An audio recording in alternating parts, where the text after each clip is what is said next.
2월 17일 UEFA 해외 축구 분석해보겠습니다. 전날 추천픽 공개해드리며 수익이 발생될 수 있도록 최선을 다하겠습니다. 또한 최종 분석픽은 가족방에서 무료로 공유합니다. 참여를 원하시는 분은 카카오톡 또는 텔레그램을 통하여 연락 주시길 바랍니다. 스포츠 분석 토작가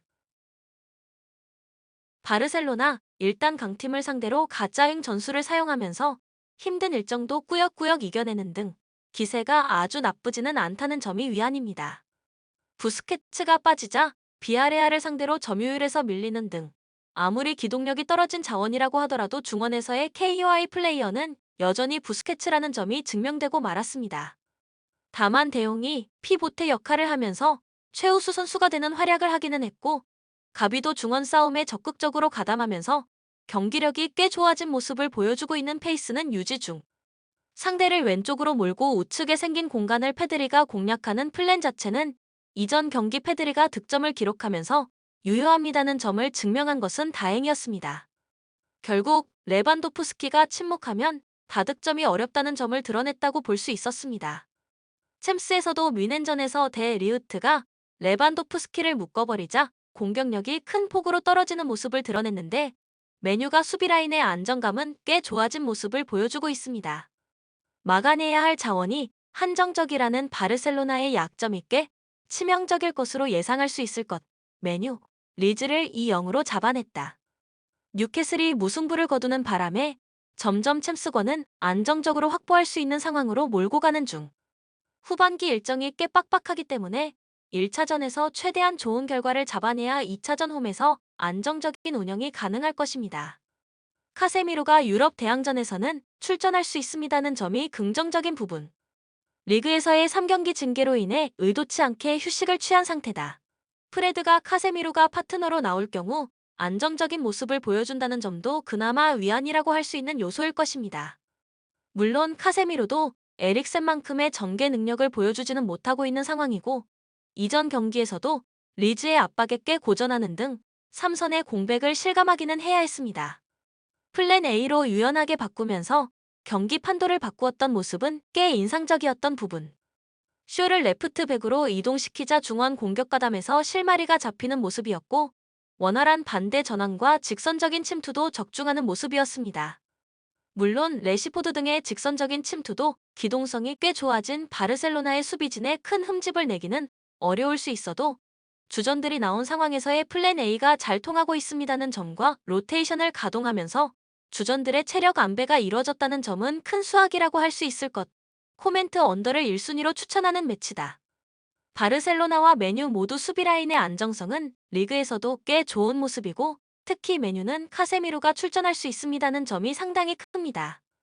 다만 메뉴는 빌드업의 핵심인 에릭센이 시즌 아웃인 상황이고 바르셀로나가 가짜 윙 전술로 강팀들을 상대로도 경기력적으로 우세한 모습을 자주 보여주고 있습니다는 점을 감안하면 승부에서는 바르셀로나가 근소하게나마 우위를 점하고 있습니다고 보는 것이 편할 듯 합니다. 추천 배팅 바르셀로나 승 2.5 언더. 샤흐타르, 레알 마드리드와 라이프치히와 한 조였던 힘든 챔스 일정이었고 3위로 내려앉으면서 유로파 리그로 내려오게 되고 말았습니다.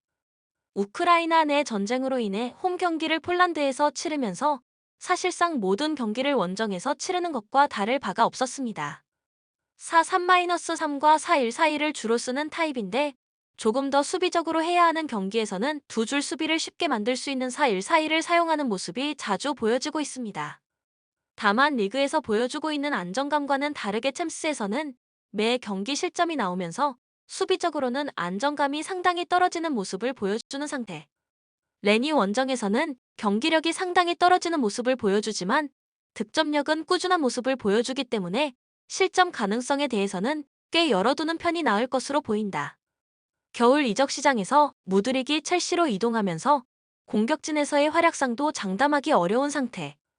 시카니 리그에서는 6골로 훌륭한 활약을 해주고 있지만 챔스에서는 올 시즌 득점을 하나도 기록하고 있지 못한 상황입니다. 렌, 최근 5경기 4패로 리그 6위까지 떨어진 상태다. 렌 역시 수비가 문제인 상황이고 원정에서 약점이 뚜렷합니다는 점도 발목을 제대로 잡고 있는 상황입니다. 2023년 이후 리그에서 승리를 거두었던 경기는 모두 홈이었던 상태. 물론 지는 경기에서도 공격적인 모습은 여전한 모습. 원정에서의 기복이 심하기는 하지만 무득점으로 무기력한 모습을 보여준 적은 없었습니다. 테리의 시즌 아웃 부상은 뼈아프나 니스에서 온 9일이가 주포 역할을 충실히 해주는 중. 이에 힘입어 유로파 리그 원정에서는 무패를 달리는 등 리그와 유럽 대항전에서의 성적은 꽤 다른 모습을 보여주고 있습니다. 원정에서도 자신들이 경기를 주도하는 모습을 자주 보여주는 편이라 샤흐타르를 상대로도 자신들이 경기를 주도하려고 할 가능성이 높다. 유럽 대항전에서도 꾸준히 본인들이 주도하는 양상을 만드는데 능한 모습이었기 때문에 샤흐타르를 상대로도 우세한 흐름을 잡는 것까지는 가능할 것. 물론 샤흐타르가 4-1-4-1을 바탕으로 두 줄 수비를 만들 때의 공략법은 생각을 해야 할 것. 코멘트 언더를 1순위로 추천하겠습니다. 렌이 우세한 흐름으로 만들 가능성은 있으나 원정에서의 경기력이 그다지 좋은 상황은 아니고 샤흐타르도 다소 버거운 상대를 만났을 때는 4-1-4-1을 쓰면서 두 줄 수비를 만드는 양상을 자주 보이고 있습니다. 물론 샤흐타르가 유럽 대항전에서는 매 경기 실점이 나오는 등 안정감이 제법 떨어지는 모습이 잦고 이번 경기도 홈이 아니라 폴란드에서 펼쳐진다는 점을 감안합니다면 승부는 근소하게나마 렌이 앞선다고 보는 편이 나을 듯. 추천 배팅 렌승 2.5 언더. 아약스 감독을 바꾼 뒤 호조를 이어가는 중. 특히 득점력의 혈이 뚫린 모습을 보여주고 있는데 최근 치른 3번의 리그 경기에서는 모두 3득점 이상을 기록하면서 달라진 득점력을 보여주고 있습니다. 이번 경기에서도 아약스의 특징인 점유율 확보는 잘 이뤄질 것으로 볼 수 있습니다. 우니온 베를린이 전형적으로 하위권 팀의 운영을 하는 편이라 라인을 내리고 대응할 것이 유력한 상황이기 때문. 챔스에서도 난타전을 각오하고 자신들의 플랜 A를 고수하는 양상을 보여주던 모습이고 헤이팅하 감독도 유럽 대항전 경험이 적기 때문에 그동안 가져온 전술 기조를 바꾸기에는 부담이 큽니다. 다만 우니온 베를린의 수비적인 성과에는 주목해볼 필요가 있습니다. 파울을 적극적으로 저지르면서 상대의 빌드업 템포를 늦추는데 능한 모습을 보여주고 있기 때문. 아약스가 리그에서 이런 특성을 가진 하위권 팀을 상대로는 꽤 강한 모습을 보여줬다는 점을 감안하기는 해야겠지만 생각보다 전진이 더딜 가능성을 염두에 두는 편이 좋다. 챔스에서는 난타전 양상이 잦았지만 상대들이 리버풀, 나폴리, 레인저스로 수비보다는 공격적인 운영을 즐기는 팀이었습니다는 점을 참고해야 할 것. 우니온 베를린 후반기에 아주 좋은 페이스를 보여주면서 1위 바이에른 뮌헨을 1점 차이로 추격하는 데 성공했습니다. 유럽 대항전에서도 2연패를 당한 이후 4연승을 달리면서 경험이 부족함에도 불구하고 빠른 적응력을 보여주는 모습이 인상적이었습니다. 유로파 리그에서도 우니온 베를린이 잘 보여준 것은 수비 능력, 저득점 양상으로 경기를 몰아가는데 능한 모습을 보여주었습니다. 리그에서도 보여주고 있는 템포를 죽이는 능력이 유럽 대항전에서도 잘 통하는 모습이었는데 패한 경기에서도 멀티 실점을 내주지 않았고 모든 경기를 1-0 스코어를 만든 바 있었습니다. 점진적인 전진을 추구하는 아약스도 파울 작전으로 템포를 죽이면서 꽤 괴롭혀 볼 수 있을 것. 물론 우니온 베를린의 전술이 점유율을 내주는 양상이 짙기 때문에 리그에서 보여주고 있는 득점력이 유럽 대항전에서는 보여지고 있지 않다. 리그에서도 롱볼로 전진하는 빈도가 높고 베커 등의 효율성을 바탕으로 골을 만들어내고 있기 때문에 기대 득점 자체가 높은 타입은 아닌 셈. 기본적으로 유럽 대항전에서는 저득점 양상이 나올 것을 고려해야 하는 팀입니다. 코멘트 언더를 1순위로 추천하겠습니다. 우니온 베를린이 유럽 대항전에서 보여주고 있는 수비 능력을 고려한 선택. 리그에서도 파울을 적극적으로 사용하면서 상대의 템포를 끊는 모습을 보여주고 있고 점진적으로 전진하는 아약스를 파울로 괴롭히면서 최대한 템포를 죽이는 모습을 보여줄 것. 대신 우니온 베를린도 이를 위해 점유율과 공격력은 다소 포기해야 했습니다. 아약스가 경기력에서는 앞설 가능성이 있으나 스코어를 크게 벌리지는 못할 것으로 봅니다. 추천 배팅 아약스 승 2.5 언더. 잘츠부르크 매 시즌 챔스에서 다크호스 역할을 하는 팀. 챔스에서도 매치데이 4까지는 1승 3무로 순항했으나 마지막 두 경기에서 무너지면서 16강 진출에 실패해버리고 말았습니다. 꾸준한 압박과 4-3-2-1 전형으로 중앙을 두텁게 가져가는 유형. 선수단의 에너지 레벨이 높아 상대를 전방부터 압박하면서 볼 방출을 막아내는 유형이라고 할 수 있습니다. 결국 이번 경기에서도 상대 에이스 디발라를 막아세우고 상대의 중원이 앞쪽으로 올라오지 못하도록 할 가능성이 높은데 로마가 디발라가 막히는 순간에는 공격력이 큰 폭으로 줄어들기 때문에 오픈 플레이에서의 효과는 꽤 뚜렷할 수 있습니다. 물론 강한 압박으로 인해 생기는 체력적인 부담과 수비 리스크는 큰 편. 특히 후반으로 향할수록 이 부담이 꽤 심해지는 편인데 리그에서는 압도적인 전력으로 인해 실점 자체가 많지 않지만 전반과 후반 실점 비중을 보면 후반이 2배가량 높고 챔스에서도 마지막 두 경기에서 패하면서 3위로 내려앉는 등 뒷심이 약한 모습을 보여주기도 했습니다. 전방 압박을 하는 빈도에 비해서 유럽 대항전에서는 득점력이 크게 두드러지는 모습도 아니었는데 유럽 대항전에서 잘츠부르크가 멀티 득점에 성공했던 경기는 없었습니다. 로마 레체와 1-1로 비기면서 다시 4위로 내려앉고 말았습니다. 공격진의 부진이 이번 경기에서도 심화되는 상황이었는데 디발라의 PK골을 제외하면 골을 만들어내지 못했고 기대 득점이 2골이 넘었음에도 승리를 가져오지 못한 것은 상당히 아쉬웠을 것입니다. 에이브러햄의 폼 자체는 나쁘지 않았습니다. 기록했던 3개의 슈팅이 모두 골문으로 향했는데 그 슈팅들이 모두 무위로 돌아가 버린 것이 문제. 시즌 초반에 비해서는 슈팅의 정확도가 꽤 개선되었습니다고 볼 수 있었으나 이전 시즌에 비해 찬스를 골로 연결시키는 빈도가 확연히 줄어든 것은 확실한 상태. 그나마 다행인 점은 유럽 대항전에서는 5경기 4골로 제 몫을 다하고 있습니다는 점입니다. 물론 잘츠부르크의 압박 때문에 에이브러햄에게 공이 잘 배급될 수 있을지는 의문. 전반적으로 전방지향적인 팀에게는 약한 모습을 보여주었고 이 때문에 유럽 대항전에서도 기복 있는 모습을 보이는 등 경기력과 공격력이 일정한 흐름을 타지는 못하고 있는 상황입니다. 디발라에 의존한 공격 작업도 문제가 될 수 있는데 디발라가 거친 차징과 압박 대응에 다소 아쉬운 부분이 있는 상태이기 때문 잘츠부르크의 플랜이 압박이라는 점이 부담이 될 수 있을 것입니다. 코멘트 언더를 1순위로 추천하겠습니다. 잘츠부르크가 강한 압박으로 로마의 라인을 누르고 에이스인 디발라의 약점인 압박 대응 능력을 공략해볼 수 있는 상태. 꾸준한 압박과 중앙 지향적인 포메이션을 통해 로마의 전진을 막아내는 것을 보여줄 가능성이 높다. 다만 잘츠부르크가 뒷심 부분에서는 다소 약한 모습을 보여준 바 있고 유럽 대항전에서 보여준 득점력 자체가 훌륭했던 수준은 아니었습니다. 승부에서는 로마가 그나마 유리한 상황이라고 보는 것이 나을 것. 추천 배팅 로마 승 2.5 언더. 유벤투스, 유로파의 사력을 다해야 하는 상태. 승점 삭감 징계로 인해 다음 시즌 챔스 진출을 하기 위해서는 유로파 리그 우승밖에 선택지가 없는 상황입니다. 이를 감안하면 플레이오프 상대로 낭트를 만난 것은 꽤 꿀대진이라고 할 수 있을 듯. 중원에서의 빌드업보다는 측면 위주라는 점이 오히려 도움이 될 가능성이 있습니다. 낭트가 파울도 서슴지 않으면서 빌드업을 방해하는 스타일이기 때문에 오히려 측면으로 흘러 코스티치의 스피드를 활용하는 것이 좋은 플랜이 될 수 있을 것으로 보인다.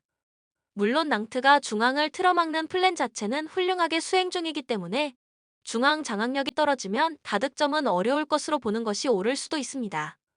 수비적으로는 큰 문제는 없을 것으로 보인다. 낭트의 전방 성과가 뚜렷한 상황은 아니고 미드필더 진이 섬세함과 창조성은 부족하지만 수비적으로는 장점을 꽤 보여주는 유형이기 때문 300으로 전환한 이후에 경기력도 나름대로 발전이 이뤄진 모습이라 점유율을 상대에게 내주어도 기대 실점이 한 골 이상으로 솟구치는 모습은 드물다. 실제로 이전 경기에서도 점유율은 낮았지만 기대 실점은 0.69로 잘 억제하는 모습이었습니다. 낭트, 로리앙을 잡아내면서 최근 2승 1무로 좋은 흐름을 타고 있습니다. 나름대로 리그에서 잡아야 할 팀은 잡고 있는 모습인데 상위권 팀을 상대로는 매 경기 고전하면서 승점을 잘 쌓고 있지 못하고 있는 상태다. 이전 시즌에 비해 수비적인 약점은 상당히 개선된 모습. 거칠게 나오면서 상대의 빌드업을 막아버리는 모습을 자주 보여주고 있는 상태. 다만 온더볼에서 강한 자원들을 다수 보유하고 있는 강팀을 상대로는 크게 밀리는 모습을 보여주고 있고 리그에서도 7위 이상의 팀을 상대로는 승리를 거두지 못하고 있는 상황입니다. 유벤투스의 중원 약점을 공략하면서 오픈 플레이에서의 실점 억제는 기대해볼 수 있지만 유벤투스가 측면을 활용해 압박을 무력화시킨다면 결과를 장담하기는 어려울 것. 올 시즌 전방 자원들의 폼은 그다지 좋지 못한 상태. 이전 시즌은 떨어지는 수비를 공격이 메웠다면 올 시즌은 그 반대라고 할 수 있을 것입니다. 올 시즌 리그 기준으로 기대 득점도 밑에서 4번째고 공격 효율도 마이너스인 상황. 이 때문에 유럽 대항전에도 조별 리그 무득점 비중은 50%에 달하는 상황이었습니다. 코멘트 유벤투스의 승리를 점칩니다. 낭트의 압박과 거친 플레이에 고전하겠지만 낭트가 위협적인 장면을 보여주기에는 무리라고 보는 편이 낫고 거친 플레이도 측면을 경유하는 방식으로 어느 정도는 극복이 될 것으로 봅니다. 유벤투스가 중원에서 밀리는 경우에도 300의 안정감으로 실점 자체는 잘 억제하고 있는 중 언더를 겸해도 좋은 경기가 될 것으로 보인다. 추천 배팅 유벤투스 승 2.5 언더. 스포르팅, 토트넘 프랑크푸르트 마르세유와 한 조가 되면서 할만한 조에 편성되었습니다는 평가를 받았으나 3위로 유로파 리그로 강등되어 버리고 말았습니다. 4위로 떨어진 마르세유에게 2패를 당한 것이 상당히 아쉬웠을 듯. 스포르팅의 경우 전술을 큰 폭으로 바꾸는 모습은 보여주지 않았습니다. 꾸준히 3에서 4-3 양상의 포메이션을 구축하면서 상대를 압박 그물에 가둘 수 있는 전형을 짜는 편. 당연히 강한 전방 압박이 동반되는 편인데 한 조에 편성된 팀들이 압박으로 맞불을 놓거나 역습 양상으로 전개하는 경우 난타전 양상으로 가는 경우가 꽤 많았던 편이었습니다. 공격이 통하려면 선수들이 압박을 잘 견뎌내야 하는 상태. 아모림 감독은 왼쪽 중앙 미드필더에게 공격 전개에 열중하기보다는 빈자리를 채워주면서 공격 전개의 속도를 올리는 임무를 맡기 때문. 챔스에서 토트넘을 잡았을 때도 상대의 압박을 견뎌내면서 주도권을 잡은 것이 승리의 요인으로 꼽힐 수 있었습니다. 압박을 견뎌내는 경우 라인이 상대 쪽으로 밀리게 되면서 본인들이 주도권을 잡는 경우가 잦은 상태 미트윌란, 유로파 리그에서 기복 있는 경기력을 보여주었습니다.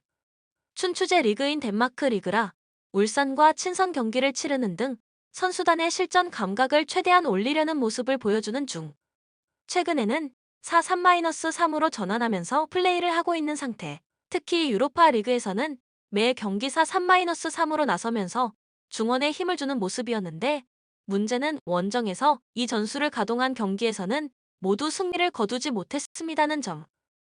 라치오와 페에노르트를 상대로 승리를 거두지 못한 것은 참작의 여지가 있습니다고 해도 슈투룸 그라츠에게도 0에서 1로 패하는 모습은 상당히 아쉬웠던 모습. 중앙을 장악하면서 공격적인 모습을 보여주려는 의도로 보이나 이전 시즌의 점유율이 55%인 홈에서 오히려 경기력이 떨어지는 모습을 보여주었기 때문에 4-3-3 전형이 전술적으로 효과가 있는지는 의문. 다만 라인을 내리고 역습 지향적으로 운영하기에는 스포르팅이 라인이 상대 진영으로 밀릴 경우 좋은 결과를 받아들이는 경우가 잦았습니다는 점 때문에 잘 통했던 3에서 4-3 양상으로 다시 전환하기에도 리스크가 큽니다. 코멘트 스포르팅의 승리를 점칩니다. 최근 미트윌란이 4-3-3으로 전환하는 모습을 보여주었는데 역습 플랜으로 갔을 때 성과가 더 뚜렷한 미트윌란의 특성을 감안하면 4-3-3 전형이 미트윌란에게 맞는 옷인지는 의문으로 보는 편이 낫다. 스포르팅이 압박을 견뎌내고 본인들이 주도권을 잡으면 좋은 결과를 받아들이는 경우가 많음을 감안하면 역습 플랜으로 갑자기 전환하는 것도 미트윌란에게는 리스크가 있을 것. 추천 배팅 스포르팅 승 2.5 오버. 레버쿠젠, 챔스에서는 3위로 탈락. 시즌 초반 리그와 챔스에서 모두 고전하는 양상이 짙었고 알론소 감독으로 바뀐 이후에도 과도기를 거치느라 별다른 인상적인 모습을 보여주지는 못했습니다. 그나마 이제는 알론소 감독이 팀을 안정시킨 상황이라는 점이 호재. 알론소 감독은 라인을 상대 진영 쪽으로 밀어버리는 공격적인 운영을 선호하는 타입. 패배했던 도르트문트전과 아우크스부르크전에서도 점유율은 오히려 자신들이 잡는 모습을 보여주었습니다. 모나코가 생각보다 올 시즌에는 점유율에서 밀리는 경우가 잦다는 점을 감안합니다면 레버쿠젠이 생각하는 플랜 자체는 성공적으로 통할 가능성은 충분할 것으로 보인다.